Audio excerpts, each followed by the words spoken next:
선지자 배우는 것 51번째 시간입니다. 오늘은 스가랴 7장을 통하여 진노를 받는 원인에 대해서 선지서 총종에 대해서 변론해 보도록 하겠습니다.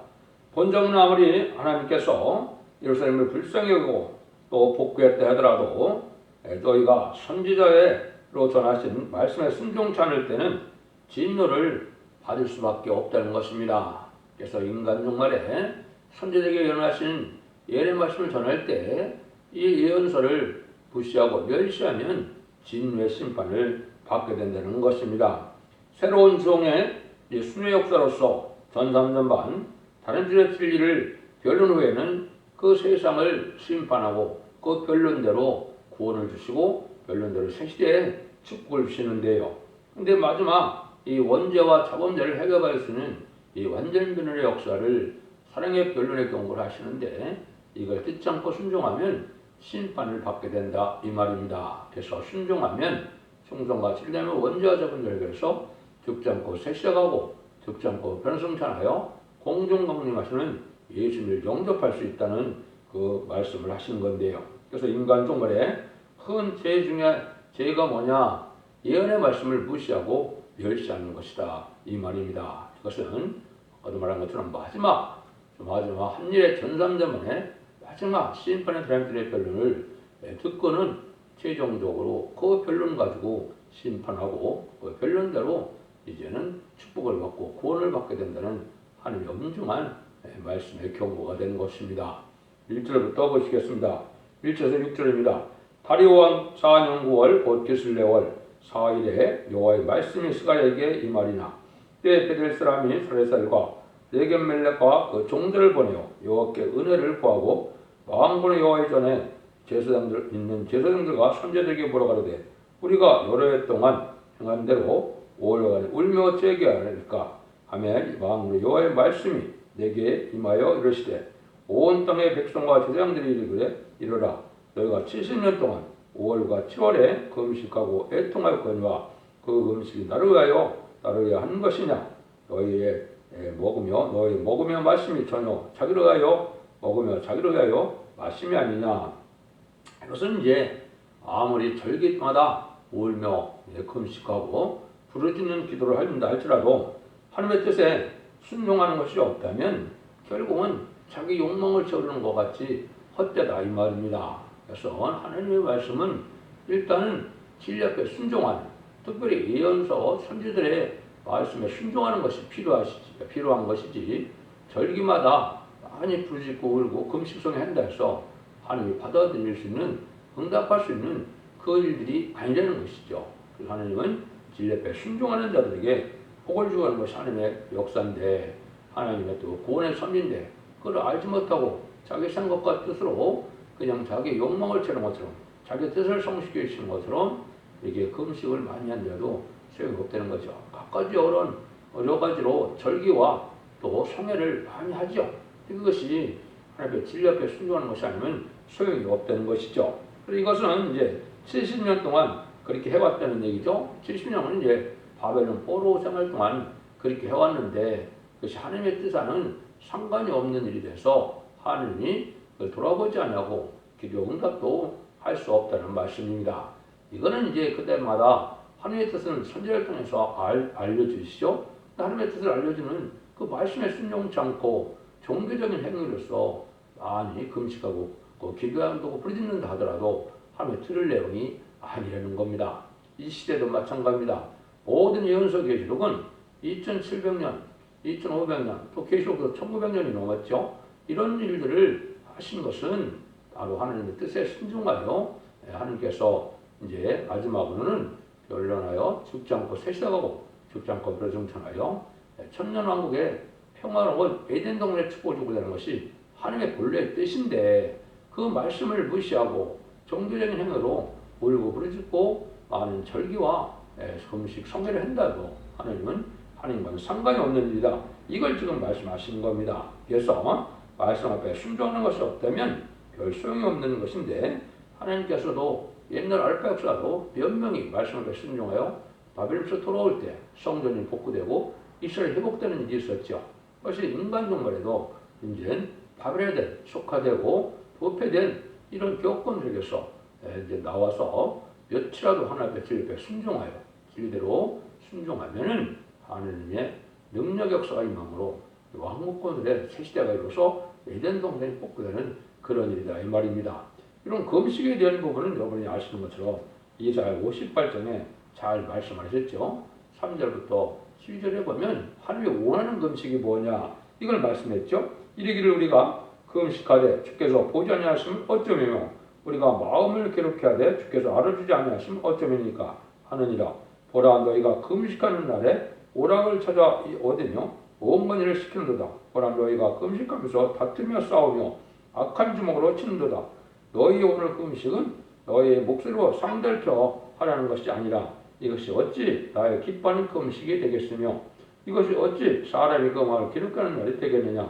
그 머리를 갈대같이 숙이고 굵은 배와 죄를 펴는 것은 어찌 금식이라 하겠으며 여호와께 연락될 날이라고 하겠느냐. 나의 기뻐하는 금식은 흉하게 결박을 풀어주며 멍에와 줄을 풀려주며 압제에 당하는 자들에게 자유하며 모든 망을 꺾는 것이 아니겠느냐. 또 줄인 자에게 내 식물을 나눠주며 유일한 자의 비밀을 내 집에 들이오며 벗은 자를 보면 입히며 또 내 고륙을 피하여 술을 숨지 않는 것이 아니겠느냐. 그리하면 내 빛이 아침같이 비춰질 것이며 내 주가 급속히 할 것이며 내 의가 네 앞에 행하고 여호와께서 여호와의 영광이 네 뒤에 보여하리니 내가 부를 때 나 여호와가 여기 여호와가 응답하겠고 네가 부를 때 말하기를 내가 여기 있다 하리라. 이렇게 이제 하나님이 기뻐하는 금식을 하면 하나님의 응답도 하시고 하나님의 친히 인도도 하셔서 절대적인 보호와 인도로 밖에서 피해를 당치 않게 하시는데 하나님이 원하는 금식이 아니라는 거죠.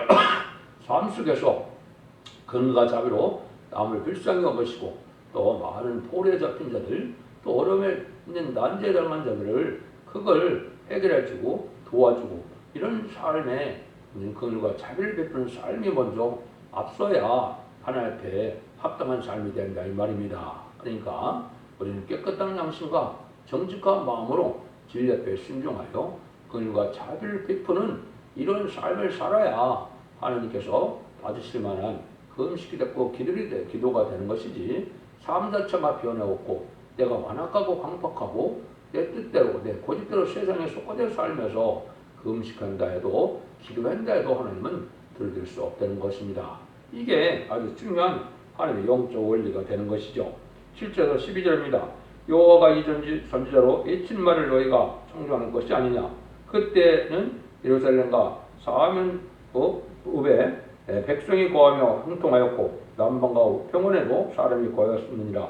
여호와의 말씀이 스가랴의 말과 이르시되 망군의 이미 말하여 이르기를 너희는 진실한 재판을 행하며 피차의 인애와 긍휼을 베풀며 과부와 공화와 고아와 나그네와 풍부한 자를 압제하지 말며 남을 헤아려 하여 심정에 동하지 말라 하였으나 그를 청종하기를 싫어하고 등으로 향하여 듣지 아니하고 귀를 막으며 그 마음을 금강석 같게 하여 율법과 망군의 여호가 신으로 이전 선제를 빙자하여 전한 말을 듣지 아니하므로 큰 노가 나 망군의 옆에서 나왔도다. 그래서 과거에도 참된 선제의 말을 듣지 않다가 바벨론 포로로 잡혀고 막아낸 것처럼 인간 정말도 예언서의 계시를 다시 전환할 때가 오는데 이 예언서의 계시를 전할 때 듣지 않다가 하느님의 진리의 심판을 받게 된다 이 말입니다. 그래서 인간의 정말의 큰 죄악 중에 두 가지를 뽑는다면 첫 번째 예언의 말씀을 무시하고 멸시하는 것이고 특별히 하나님께서 시대적인 300년 통하여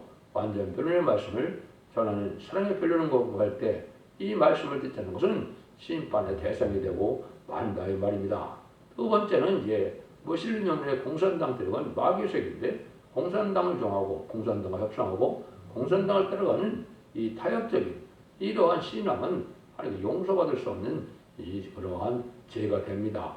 물론 이제 빨리 회개가 들어오면은 용서받을 수가 있겠지만 회개치 않으면 이것은 다 멸망할 수밖에 없고 심판의 대상자, 멸망의 대상자가 될 수밖에 없다는 것이죠. 그래서 여기서도 보면 삼삼자가 남을 근여하고 불쌍하시고 근과 자비 속에 남을 위하여 희생하고 수고하고 섬기는 이런 삶의 태도가 중요하시지 그런 말씀에 마음에 순종 참고 완하고 강박하여 남을 헤아리고 저주하고 판단하면서 자기가 금식하여 기도해도 하나님 듣지 않고 또 말씀에 순종하는 수가 없었다면 하나님이 복을 줄 수 없다는 것이 하나님의 말씀인 것입니다. 그래서 말씀에 절대 순종하는 단체를 원하시고 말씀에 절대 순종하는 자들을 복을 주기로 하는 것이 바로 시온의 아버지인데 그 정도를 구별하여서 죽지 않고 섹시하고 죽지 않고 별성자는 시온의 무리를 모으는 것이 바로 1300년 만의 역사거든요. 인간 종말에 이제 마지막 한 일에 아니면 그냥 7년만 남은 시점인데요. 마지막 한 일에 1300년만은 이렇게 한복을 봐서 구원의 역사를 베푸는 시대지만은 이제 후 3년만에 들어가면 환란장 심판이고 이제 짐승의 표를 받게 해서 짐승의 표를 받은 자는 심판의 대상자, 멸망의 대상자가 돼서 대접대왕과 아마겟돈 때 천멸을 당하고 마는 것이 하는 심판의 방법인 겁니다. 그러니까 이 시대에 의롭고 경건하게 사는 것이 무엇이고 거룩하고 구별된 삶이 무엇이고 선하고 깨끗하고 정직하게 사는 것 이것이 무엇인가는 이 예언의 말씀을 순종해야 그걸 알 수 있다 이 말입니다. 인류의 도덕을 지킨다고 해서 거룩해지는 것이 아니고 하나님 말씀에 순종해야만 신령과 거룩해지는 삶 속에서 원죄가 잡은 죄를 해결하므로 죽지 않고 쇠시하고 별성천하는 이런 복을 받게 된다 이 말이죠. 이런 말씀은 이제 진리의 심판의 다림질이라 그런 겁니다. 이것은 하나님께서 누구의 말씀에 표현을 통하여 심판할 것이냐 이게 하나님의 택한 종의 역사거든요. 이것이 첫대교회 사자의 전삼년의 완전 변론의 말씀이 진리의 심판의 다림질로 이 세상에 전파되고는 그 변론대로 인마진 14만 4천 명의 변호성부도 일으키고 또 능히 셀 수 없는 콧물이라고 예비처보 제보가 있다가 환란지향 심판 후에 새시대 백성이 될 구원의 역사가 있게 되거든요.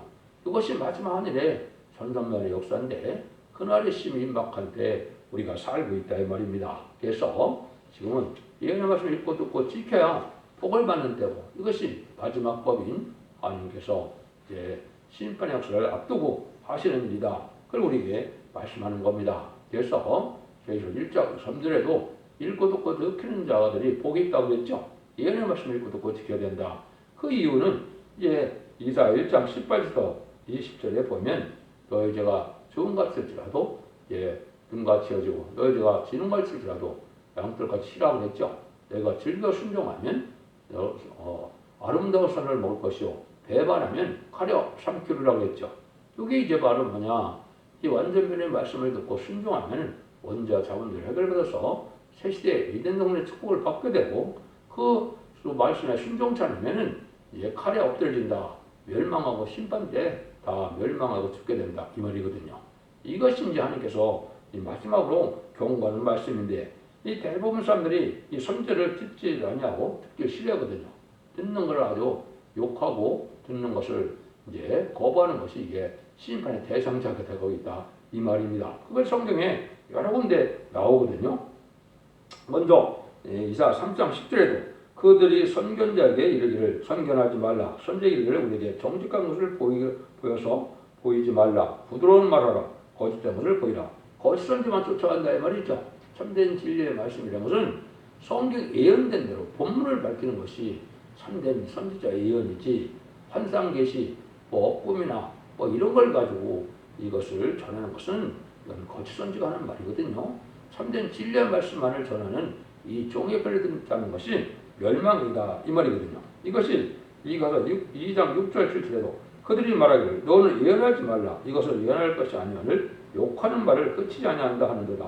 너희 야곱의 족속에 어찌 이르기를 여호와시니 편급하다 하겠느냐. 또 그의 행위가 이러하시다 하겠느냐. 나의 일이 행위 정직한 에게 유익되지 아니하냐. 그것처럼 하나님께서 마지막 결론을 하나님의 시대적인 사역을 통해 결론할 때 이 말씀을 듣지 않고 예언하지 말라. 욕하는 말을 들린다. 이게 심판의 대상자가 됐으니까 이 변론들을 심판하는 것을 싫어하게 되었죠. 그렇지만 성령 충만하여 길에 순종한 이들은 이 말씀이 꿀같이 여겨져서 이 말씀에 순종하고 마지막 환란과 천멸에 자손 만대의 축복을 받게 된다. 이 말이거든요. 이런 일들이 너무나 많거든요. 그래서 하나님의 비밀이 이 땅에 마지막으로 천전하는 때고 이 비밀이 바로 기록 10장 11절에 다시 안에 사명자가 나와서 지팡이 같은 갈대로 이 세상을 진리의 말씀대로 변론해서 말씀으로 청량하고 합격한 자들에게 그러니까 이 교회 은혜가 돼서 이 순종한 자들에게는 세세의 복을 받게 되고 순종치 않은 자들은 환란에 빠져서 멸망한다는 것이 마지막 하나님의 한 일의 전선명의 구원의 역사의 요지가 되는 겁니다. 이걸 여러분이 엄정한 말씀으로 믿고 이걸 순종하는 것이 유일하게 이 세상에 구원받고 뻗는 역사다. 이거를 여러분이 아셔야 됩니다. 그래서 구약 시대는 오실 예수님을 이제 믿는 마음에서 제사를 드려야 하나님의 예배를 받으시고 마가다락방부터 지금 2000년의 역사는 오신 예수님을 그대로 믿는 것이 하나님의 합당한 예배가 되죠. 근데 지금은 이제는 21세기 들어서는 다시 오실 예수님을 간절히 믿고 사모하는 마음으로 예배를 드려야 진리에 순종하여 하나님께서 받으실 만한 예배가 되는 것입니다. 세상에서도 신앙법을 이거하면 효력을 이루는 것처럼 신앙법을 지킨다고 해서 되는 것이 아니거든요. 그래서 이 시대는 예언의 법을 마지막으로 지킴으로 예언의 말씀을 읽고 듣고 지켜서 먼저 차분절에 걸어서 새 시대에 축복을 누리게 하는 것이 하나님의 마지막 구원의 역사고 구원의 비밀이 되는 것입니다. 그걸 여기 이제 강조하셨다. 이렇게 보시면 됩니다. 13절, 14절입니다. 만군의 여호와가 말하노라. 내가 불러도 그들이 듣지 아니하신즉 그들이 불러도 내가 듣지 아니하고 회리 바람으로 그들을 알지 못하던 모든 열국에 해치리라. 한 후로 이 땅에 황무하여 왕래한 삶이 없었나니 이는 그들이 아름다운 땅으로 황무하게 하였음이라 하시니라. 그래서 말씀대로 순종하는 자들은 이제 절대적인 보호와 인도 속에 환난 재앙 심판이 상관없이 하나님의 새 시대의 축복으로 이제는 에덴 동산의 축복을 천년 왕국의 복을 이루어서 이제 창세기 1장 28절에 아담에게 주었던 생육하고 번성하여 땅에 충만하라 모든 것을 다스리라 또 땅을 정복하라고 그랬죠. 이러한 에덴 동산의 축복을 주지만은 이 마지막 변론의 말씀에 순종치 않는 자는 황목해 되는 환란 재앙 때 살아남지 못한다 이 말입니다. 그래서 마지막 아마겟돈은 악인과 죄인이 멸망하는 날인데 악인은 무신론 욤론의 공산당들에게 악인 중에 악인이고 그걸 동조하거나 회개치 않는 자들은 죄인이 되죠. 그래서 악인과 죄인이 살아남지 못하는 심판의 환란의 마지막이 아마겟돈인데요. 그때 전멸을 당하고 만다 이 말입니다. 그래서 이 시대에 구원받는 역사는 입맞은 14만 4천 명의 변호성도가 되어 공동강림하는 예수를 영접하였든지 그렇지 않으면 능히 쓸 수 있는 큰 무리에 속하여서 예비처 보호죄 하나님의 인도함을 받음으로 새 시대에 복을 누릴 수 있는 백성이 되든지 이 구원의 방법은 단지 두 가지밖에 없는데 똑같이 예언의 말씀을 전하는 종의 말씀에 순종하여만 그 복을 받게 된다 이 말입니다. 지금까지는 교단과 기업과의 상관없이 우리 주님을 구세주로 영접하고 또 보혈의 공로를 믿고 부활 승천해서 사함의 권세를 이기시고 성령을 보내시는 예수님을 믿으면 중상받아서 하나님의 백성이 되는 일이었지만 인간 정말에는 그렇지 않습니다. 아까 했듯이 먼저 자문을 해결할 수 있는 이 은혜는 오직 끝을 맺는 첫 대계의 사명제의 변론을 듣고만이 가능한 거거든요. 그래서 이것은 마지막 진리의 심판의 단체를 오중에 베푸는 날이 전선년만인데 그때 순종하야만 복을 받게 되는데 전선년만의 역사를 이제 곧 시작될 날이 얼마 남았는데 그걸 역사를 자꾸 제가 소개하면은 첫 번째 37일 가까운 인마는 14만 4천 명이 전 세계에서 나오게 됩니다. 주로 동방과 서방에서 나오죠. 한국을 중심한 아시아와 북미나 또 유럽 이쪽에서 많이 이제 나오게 되죠. 그 다음에는 이제 37개월 동안 중에 그 인마 13만 명을 일으키고 나면 이제는 스가랴 12장 10절 이하처럼 이제는 은총과 강권을 심령을 주어서 마지막 성령의 역사로 회개하는 역사가 옵니다. 택한 백성들이 회개하고 육적 이스라엘 백성들이 이제 회개하게 되죠. 2000년 전에 십자가 못 박혀 죽인 예수님이 성경대로 오신 메시아였구나 그리스도였다는 사실을 알게 되고 통곡해서 그들이 순종함으로 예비처로 인도받음으로 새시대의 백성의 복을 누리게 되고 마지막으로 공산당 지역에 이제는 복음을 듣지 못한 자들에게 하나님께서는 계시록 11장 4절 5절 6절처럼 이제 재앙으로 당신을 권세로 이제는 마지막 복음을 전하고 믿고 순종한 자들을 예비처로 인도하면 모든 구원의 역사가 끝나는 거거든요. 그럼 바로 후3년반이고 후3년반은 짐승의 피를 받게 하고 짐승의 피를 받지 않은 자는 다 죽임을 당하고 짐승의 피를 받은 자는 심판에 대해서나 멸망의 대상자가 돼서 30일의 대적전과 40일의 아마겟돈 전쟁으로 모든 심판이 끝나면 이 세상을 재창조하셔서 예정관을 엮어서 눈물, 고통, 재앙이 없고 상함이 없고 해함도 없는 부족이 없는 완전한 안식시대에 천년왕국 시대가 와서 계시록 20장 4절처럼 예수님의 만왕으로 이 왕으로 이 땅에 오셔서 다스리고 또 그 사명을 감당한 변화 성도들은 천년 동안 그리스도로 왕으로 탄다는 것이 계시록 20장 4절의 예언인데 이것이 1차적으로 천지창조의 목적을 달성하는 날이 되거든요. 그 뜻을 이루기 위해서 하나님은 지금 6천년을 기다리고 있었던 겁니다. 그래서 아담부터 아브라함까지 약 2천년, 아브라함부터 예수님이 오시기까지 2천년, 예수님의 철림하시고 재림까지 또 2천년, 그 날이 차서 이런 재매 때가 오는 것이 21세기 때 21세 마지막 한 일에 변론할 수 있는 종들의 예비되는 얘기가 아니고 복 전선만에 들어가면 인마린 10만 4천 명을 지키게 되므로 총말의 역사가 진행되고 이제 끝을 맺는 역사가 1300년 만의 역사로 끝이 난다 이 말입니다. 여러분들이 엄정한 시대, 이 시대에 끝을 맺는 사랑의 방주, 은혜의 방주, 구원의 방주의 싸움을 봤던 것이 바로 첫대기에 완전면의 말씀을 듣고 순종함으로 죽지 않고 세상하고 죽지 않고 회성천하 자손 만대 축벌이는 복된 종들과 성도님들이 다 되시기를 예수님으로 간절히 축원드립니다. 아멘.